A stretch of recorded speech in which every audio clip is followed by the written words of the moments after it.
tsiku loyamba tidaona kuchita zinthu ndi masomphenya a Mulungu. Ndipo chitsanzo chathu chinali Yosefe amene adatenga Mariya kukhala mkazi wake ali ndi pakati pa Mzimu Woyera. Chinthu chimene chinali chovuta, nyengo zovuta kwa mzibambo kuti akafungatire mimba imene sili yake. Ndiye tidaphunzira kuti oyenda ndi masomphenya azilola chifuniro cha Mulungu chikwaniritsidwe pa moyo wake. Yosefe kutenga Mariya kukhala mkazi wake inali chifuniro cha Mulungu osati chifuniro chake. Oyenda ndi masomphenya amalankhulidwa ndi Mulungu mnyengo zake. Yosefe kuti afikirane poti atenge Mariya akhale mkazi wake, tidamvetsedwa Baibulo lidatiuza kuti kudatsika mngelo amene adadzamuuza kuti usachite mantha ndi Mariya, mutenge akhale mkazi wako. Chimene ali nachocho ndi cha Mzimu Woyera. Wamasomphenya ayenera kulankhulidwa ndi Mulungu mmene ayendere mnyengo zake. Tidaonanso za chikhulupiriro chochokera ku chikondi, kuti Mulungu asadatiuze kuti ife timkhulupirire adayamba watikonda. Adayamba walikonda dziko lapansi. Atalikonda dziko lapansi pamene ataonetsa chikondi chake kwa ife, kenaka adadzatiuza kuti ife timkhulupirire. Tidaphunziranso kuti Yesu akadangotsika nthawi yomweyo nkuti ndiudza kufirani pa mtanda, ndikukhulupirira kuti sitikadamulandira. Koma tidamulandira Yesu kufikana pa mtanda paja chifukwa adabwera ngati munthu, adabadwa ngati munthu, adakula ngati munthu. Imene inali ndondomeko ya Mulungu, kunena kuti tiyambe tamdziwa kaye munthu, uziyamba wamdziwa kaye usanapange naye ubale. Ndiye Yesu adadza ngati munthu kuti ife tiyambe tamdziwa kaye. Tikamudziwa kaye ndi zimene awachita ife tikamkhulupirire, ndipo tikumkhulupirirabe mpaka na lero. Taphunziranso za chikhulupiriro chokhazikika pa miyoyo yathu, kuti tikamkhulupirira Mulungu adzatidalitsa kuchokera ku zazing'ono zomwe tili nazo. Tikafuna zazikulu kuti Mulungu atidalitse kuchokera mzazikulu sizitheka, koma tiyambe ndi zazing'ono. Muzazing'ono Mulungu atitani? Atidalitse. Tidaphunziranso kupanga tsogolo labwino ndi kukhala mchiyembekezo.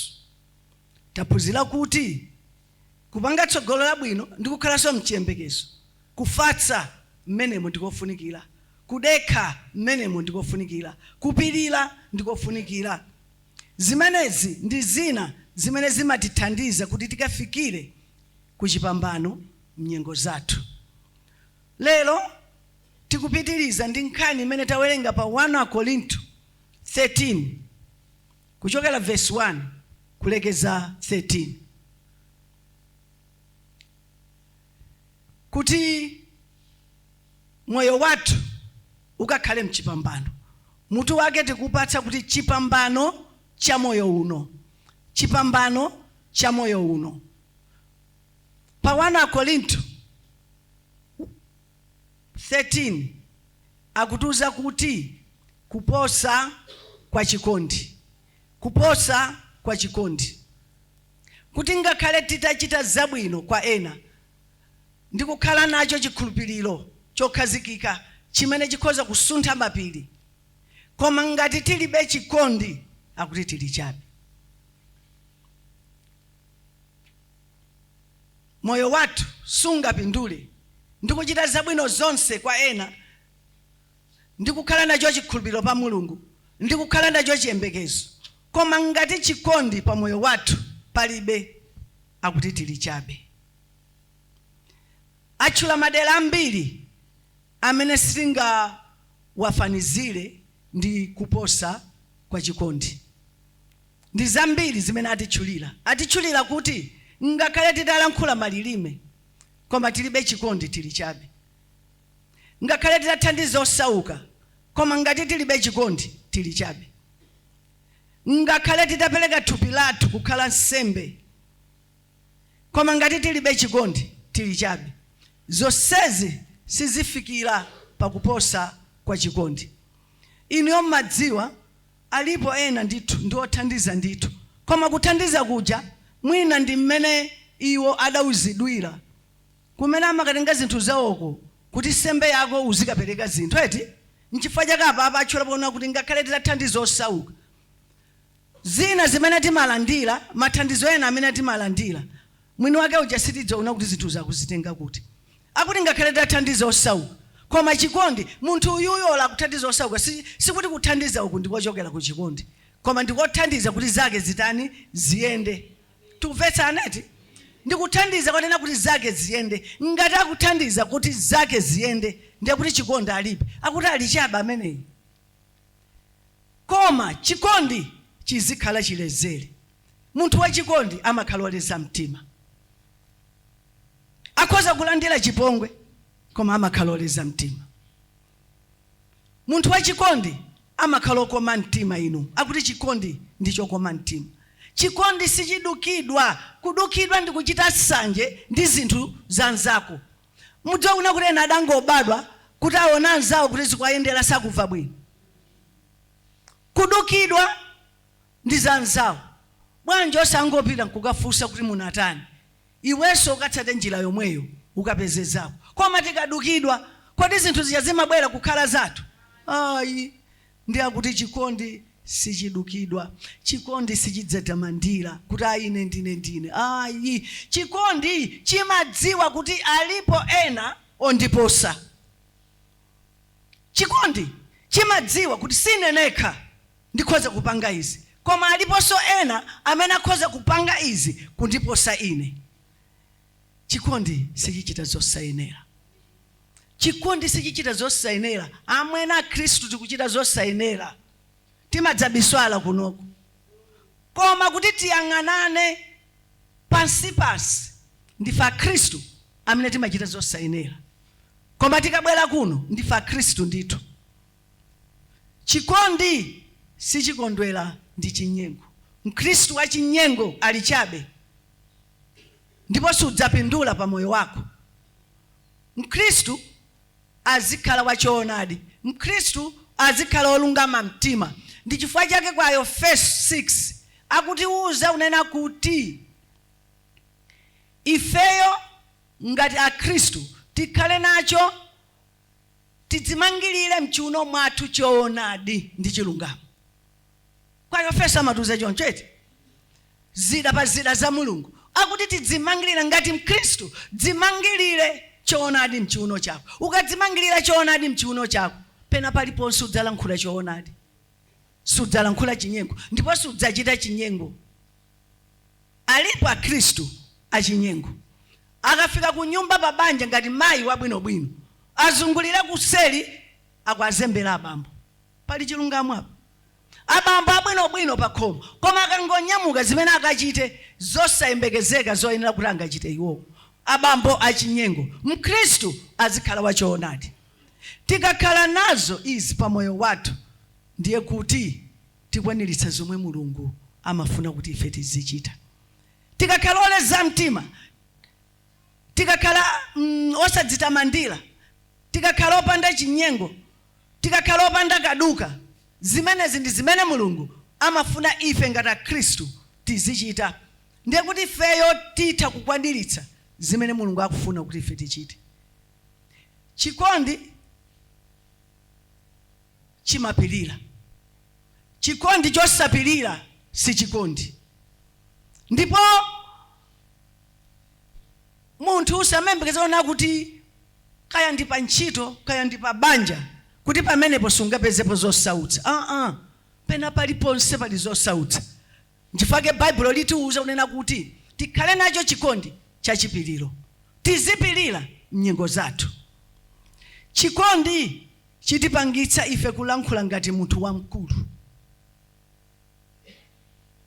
Chitipangitsa kulankhula ife ngati munthu wamkulu. Chikondi chitilingaliritsa ife ngati munthu wamkulu. Ndipo tiziyesa zachabe zachibwana. Mkhristu amene ali ndi chikondi, chibwana azichiyesa chachabe. Ife achewa tili ndi chichewa kunena kuti chibwana chimalanda opusa. Ineyo ndazindikira panopa mawu amene wawa kale ndimangolekezera kuti chibwana chimalanda nde mawu amene ndimadziwa chibwana chimalanda nde ndili kumudzi nthawi zina kakudachitika dzani nde basi ndangoona m'bale wanga wina aulankhula kuti pajatu chibwana chimalanda opusa ine kuti kodi mawu amathera kumene kwakuti letu chibwana chimalanda opusa.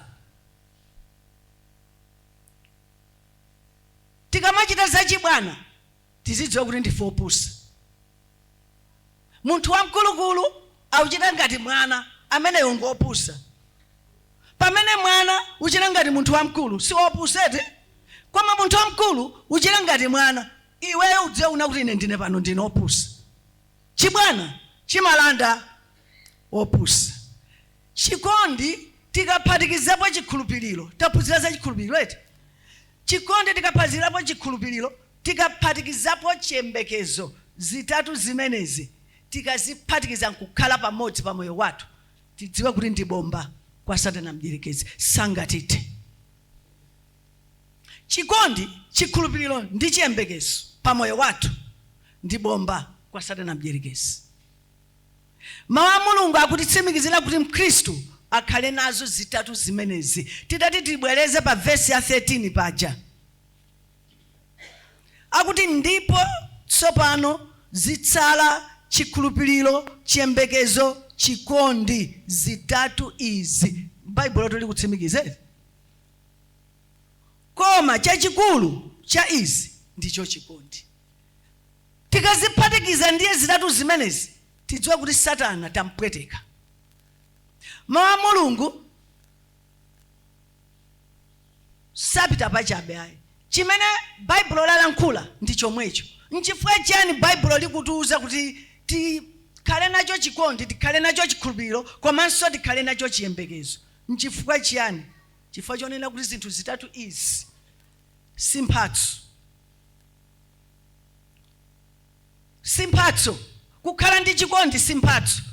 Kukhala ndi chikondi ndi lamulo ndithu lilipo lamuleti. Uzikonda mzako ngati mmene udzikondera iwe. Umukonde Mulungu ndi nzeru zako zonse ndi mphamvu zako zonse. Kuchokera kusonyeza kuti chikondi simphatso. Chikhulupiriro. Kukhala nacho chikhulupiriro simphatso.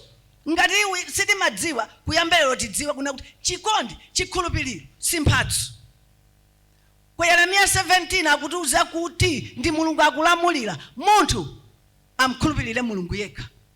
Eti ndekuti ndi mphatso imene ndi lamulo limenelo. Kaya tikufuna kaya sitikufuna koma Mulungu amene akuti timkhulupirire.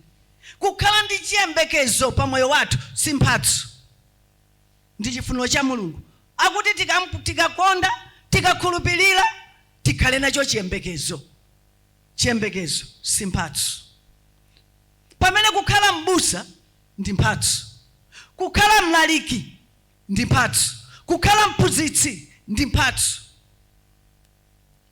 Ndipo mphatso zimenezi sizingatipangitse ife kupambana. Ukakhala olalikira kwambiri sikuti ukhoza kukhala nako kuthekera kopambana mnyengo zako. Ayi. Olo kukhale mbusa ukuchita bwino sikuti zimenezo zingakupangitse kuti iwe ukhale opambana mmoyo mwako. Kukhala mphunzitsi ndi kumaphunzitsa sikuti zingakupindulire kuti iwe ukhale opambana mmoyo mwako. Ayi. Satana ali nazo mphatso. Tisayiwale Satana adali kumwamba. Zimene amachita Mulungu zina amaziona. Adakopera. Ndiye mphatso. Ukakhala ndi mphatso udzakuna kuti Satana mphatso yako yakhoza kukoperaso. M'Bible timabvaza kamwana kena kuti kanali kwabwebweta eti ndipo kakabwebweta kamachita ndithu zinthuzo zimachitika. Koma Yesu atafika adakadziwa kuti uyu si Mulungu. Ubwebweta uku si kwa Mulungu. Ubwebweta uku nkwa kumidimu. Sadakachotsa zonda zimene ziti. Ndipo mmene amakachotsa anthu sadakondwere. Kunena kuti waphera jani pamene iwo amadyera. Kusonyeza kuti Satana mphatso amatha kukopera. Satana akhoza kuchiza matenda. Satana akhoza kunenera inu. Satana amanenera ndikunama kuti. Satana amachita malilime. Satana akhoza kuthandiza osowa ndakambakale za kuthandiza osowa. Satana akhoza kuthandiza osowa. Koma zimenezo ndi mphatso. Koma zatsala zitatu izi. chikondi, chikhulupiriro ndi chiyembekezo Satana sangathe kukopera chifukwa simphatso. Satana sangathe kukopera chifukwa kukonda simphatso. Amwene kukonda atu simasewera. Kukonda ndi chinthu cha mtengo wapatali. Nchifukwa ya Mulungu adaona kuti sakhale mphatso. Kufikana poti iwe uli ndi chikhulupiriro chokhazikika ngati cha Abrahamu, Mulungu adaona kuti sakhale mphatso Satana asakupera. Kuti ukhale mchiyembekezo mmene umakumana ndi zambiri zosautsa, mmene umakumana ndi zambiri zopweteka, Mulungu adaona kuti isakhale mphatso. Nchifukwa chake Mulungu akutitsimikizira kuti koma zitatu izi, chikondi, chikhulupiriro ndi chiyembekezo, simphatso. Ndi ifeyo akhristu tikakhala nazo zitatu izi, Satana atamuta. Satana mumuyang'ane bwinobwino, Satana alibe chikondi. Satana zake ndi nkhanza, kuba, kupha ndi kuwononga. Satana alibe chikondi. Akakuonetsa chikondi Satana, udzaona kuti kumbuyo kuwabisa china chake chimene akupweteke nacho. Chikondi cha Satana ndi cha chinyengo kuti akuwononge.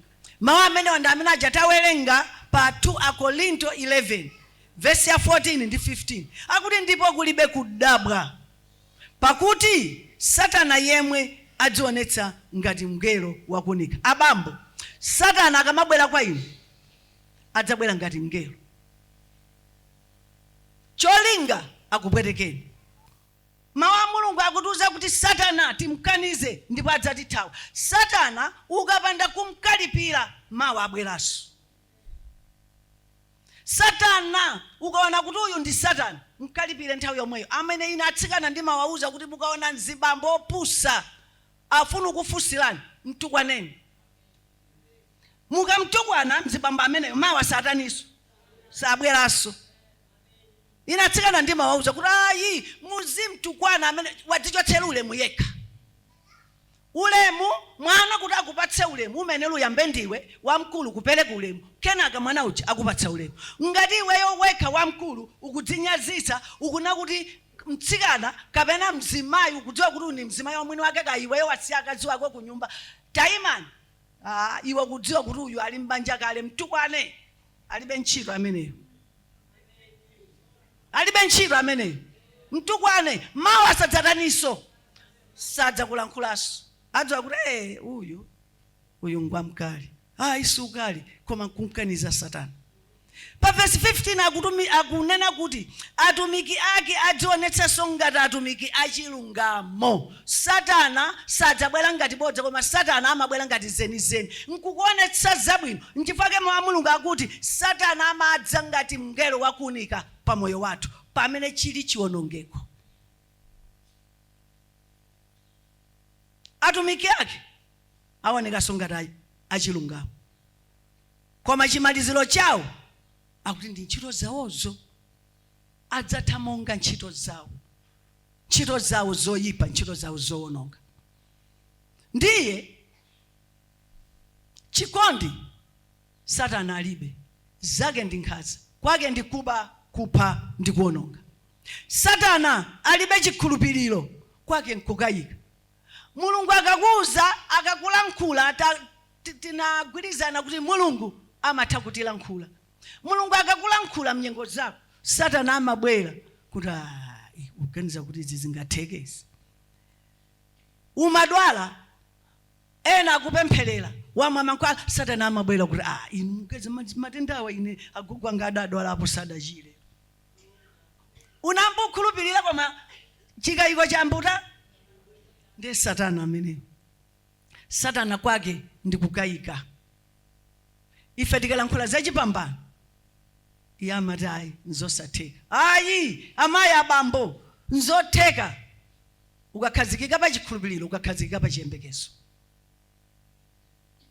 Satana satha kudikira, zake ndi zapompopompo koma nzosakhalitsa. Nthawi zonse Satana ndi wa opposition. Satana zake ndi zapompopompo. Abambo mukafuna galimoto lero ndifuna ine galimoto. Akuuzani ndipo akuuzani ni njira yomwe yoti mkabele zimene muchite zoti muchite mpaka na galimotoyo muipeza. Kaya ndino accountant kuntchito akuuzani kuti sesani zizi yendani masamu kusokoneza. Nde Satana amene koma mawa akuthawa chifukwa zosakhalitsa. Kaya ndife azimayi kandi ndiwe mtsikana ukufuna ya meshi, mtsikana ukufuna ine ntaimanga nyumba kandi nzimayi ine ndikhale ndi nyumba yabwino. Satana akuuza kuti amayi ngati nzovuta zimenezo musambe madzulo anu mupite pa nsewu yapo nde muvale muvule. Nkuvala kuna kuti odutsa magalimoto kuti tuzi magalimoto tikunja kuno zotenga mtima ere. Akamadutsa sapilira mpaka nata ayime. Enu akewo akuwacha kuti mablessa. Muti una kuti zimene jakuti nzima blessa. Blessa ayime. Musaseka atsikana ndunawo. Akuti mablessa. Ndipo akuuza kuti zonse nzotheka.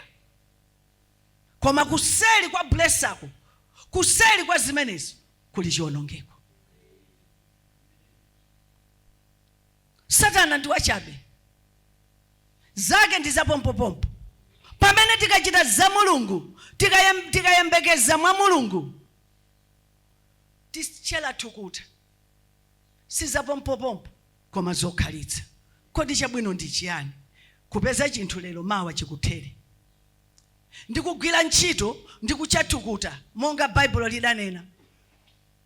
Ndikupeza zinthuzo nkukhala zokhalitsa. Chabwino ndi chiyani? Aliyense ayankha yekha. Kuyembekeza Satana alibe koma zake zosakhalitsa. Koma Bible likutitsimikizira kuti zitatu izi Satana alibe. N'chifukwa chake Mulungu akuluza kuti tisakhazikike pa mphatso. Popeza popita kumwamba sitikapita ndi mphatsozo. Sakatitenga kuti awa amalalikira kwambiri. Sakatitenga kumwamba kuti awa amayimba bwino. Awa anali ndi mawu amthetemya. Awa anali abusa. Awa anali amaya. Iyi ndi mphatso. Kumwamba tikapita ngati ana Mulungu. Ngati iwe udachoka pamaso pa Mulungu, kumwamba kwakuphonya. Kumwamba tikapita ngati ana Mulungu. Mulungu amakondwera ndi anthu amene sakhazikika pa mphatso. Kapena anthu amene sakhazikika pa kuzathupi. Koma amamvera mawu ake. Amene amamvera mawu a Mulungu ndi kuwachita. Ameneyo ndi amene Mulungu amakondwera nawo. Utha kukhala nazo mphatso, mayimbidwe abwino, kulalikira bwino, kulankhulana ndi Mulungu. Ena Mulungu amalankhula eti. Koma zonsezi ndi mphatso. Koma iwo osadziwa kuti Mulungu udasemphana naye kalekale. Ambiri tikutumikira koma tilibe chikondi. Ambiri tikutumikira koma tilibe chikhulupiriro. Tilibe so chiyembekezo. Sitikafikira tsogolo lathu. Ambiri takhazikika pa zinthu zikulu ngati zimenezi. Nkuiwala zochepa zimene zili zaulere. Chikondi nchaulere abambo. Chikondi nchaulere abambo. Chikondi nchaulere amayi. Chikhulupiriro nchaulere. Iweyo kungokhulupirira weka nchaulere. Chiyembekezo ndi chaulere. Tikakhazikika pa zimenezi tili nako kuthekera kogonjetsa nyengo zathu. Mulungu sikuti amakondwa kuti popeza kugulitsa ntchito. Mulungu atha kukugwiritsa ntchito mphatso zako zija. Chifukwa chimene amachita Mulungu amafuna alemekezeko mphatso zakezo. Ukhoza kukaya nkuchiza anthu, ukhoza kumachiza anthu, kunenera zinthu zonkumachitika adi ukhoza kunenera. Chifukwa ndi mphatso. Koma ngati sukukhala pamaso pa Mulungu, mphatso zimenezo sukalowa nazo kumwamba. Mulungu sakukondwera nawe. Kothera kwake adzatiuza una kuti sindikukudziwa. N'chifukwa chake ku Mateyu 7:23 akulankhula kuti ndidzawafukulira. Kuchali chuma pita ndituma, lalikira ndituma, pemphera nditu. Koma chifukwa sunali pamaso pa Mulungu, Mulungu akuti adzatifukulira. Bible limatiuza kuti opanda chiyembekezo akhale nacho chiyembekezo. Tikakhala chikhulupiriro ndi mchiyembekezo zonse nzotheka. Chifukwa kudzera mmenemo Mulungu amatiuza mawu kwa ife, amatumiza mawu kwa ife pa nyengo zathu. Ndipo chatsopano chimachitika chifukwa popanda iye panalibe cholengedwa. Mawuwo ndiwo amene amapanga chinthu chimene panalibe chikhalepo. Tidziwa ichi kuti zooneka zimapangidwa kuchokera ku zosaoneka. Mawu amenewa tikuwapeza pa 2 Korinto 16 verse ya 4 kuti zooneka zimapangidwa ku zosaoneka. N'chifukwa chake mutu wathu chaka chino unali kusanduliza masomphenya kukhala zenizeni. Masomphenyawo atu zosaoneka eti akuti tasandulize masomphenyawo, tizisandulize zosaonekazo zikhale zooneka. Mawu a Mulungu amatisintha kaganizidwe, kalankhulidwe, komanso amatisintha kachitidwe kamene ifeyo moyo wathu tikuchitira mpaka zonse zikonzeke pa moyo wathu. Mawu amene watikuwapeza pa Yohane 15 verse 3 akuti mwakhala wokonzeka tsopano inu chifukwa cha mawu ndakulankhulani inu. Munthu amakonzeka ndi mawu. Palibe munthu amene amakonzeka yekha, munthu amakonzeka ndi mawu. N'chifukwa chake Mulungu atitsimikizira kuti mawumo ndi mmene muli chipambano chathu. Tikakhala nacho chikondi, chikhulupiriro ndi chiyembekezo, sumanyoza ena ayi, chifukwa umadziwa kuti mawa amene ukwanyozawo, amene ukhoza kwanyozawo akhoza kudzakhala thandizo lako. Othandiza mnzake tusadziwika. Lero ine ndikhoza kuthandiza inu, koma mawa zimatembenuka inu kudzathandiza ine. N'chifukwa ife achewa tili mchichewa chonena kuti bwerera alipose. Anzanga mwina mkhozi udziwe chichewa chimene chimachidziwa kuti bwerera alipose. Mmachidziwa chichewa cha bwerera alipose? Bwerera alipose ukabereka mwana, kamwana kaje kamphunzira uyenda, iwe uchokapo kama kulondoleti ndio umana kuti iwe tabwerera tadzamtenga mwanayo andichedwetsa. Azima tadzamtenga iwe mwanayo andichedwetsa. Mawa tadzamtenga iwe mwanayo andichedwetsa. Mmene utalamo mwanayo andichedwetsa, mwana uja ukula nawe suta ukula aswete. Ndiye mwana uja amadzafika mtsikana kapena amadzafika mnyamata. Ndiye kuti iweyo tsano pamenepo msana wambura uwela amene. Ndiye amati pamakhala zinthu kuna kuti pali zinthu zachangu zoti zipangike mwa fulumira. Ndiye iwe umadzayimirira kuna kuti nikachite ndine. Ndiye mwana uja amabwera kuti mayi khalani ndithamanga ndine. Zabwerera iwe unkambweza mwana uja, lero akubweza nda bwerera aliposi. Ndiye moyo uno ndiwabwerera aliposi. Ndisanyoze ena amene ndikuwathandiza, ndisanyoze ena amene ndikuwapatsa chinthu, popeza ndidziwa kuti mawa iwowo ndi amene lidzakhale thandizo langa. Chikondi ndi chiyembekezo zimabweretsa mtendere pakati pa wanthu. Chikondi chimabweretsa chikhulupiriro chokhazikika pa Mulungu. Pamene chikhulupiriro chokhazikika chimabweretsa chiyembekezo. Chikondi chimabweretsa chikhulupiriro. Mulungu atatikonda kudabwera chikhulupiriro pa ife titakhulupirira padabwera chiyembekezo. Ndi zitatu izi zimendera limodzi: chikondi kubweretsa chikhulupiriro, chikhulupiriro kubweretsa chiyembekezo pa miyoyo yathu. Mkristo akagwiritsa zitatu izi, chikondi, chikhulupiriro, chiyembekezo, Satana sangakuthe, Satana sangakupeze, chifukwa sitidayime pa mphatso zimene yatha kukopera. Tikapanda kuima pa mphatso zimene Satana sangathe kukopera, tamutha.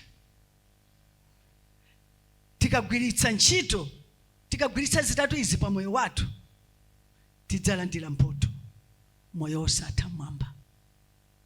Munyengo si bwino kumverana chisoni. Tiuzane lero makamaka ife azimayi, mzathu akakhala kuti ali pa mavuto, mzathu akakhala kuti wavutika, ayi koma ndiye nyengo zimene zizikutha bwanja, ayi kumene kuja tumphera mzathu. Mzathu ngati ali pa mavuto, tenti mlimbikitseni, osati kumverana naye chisoni, tamupha.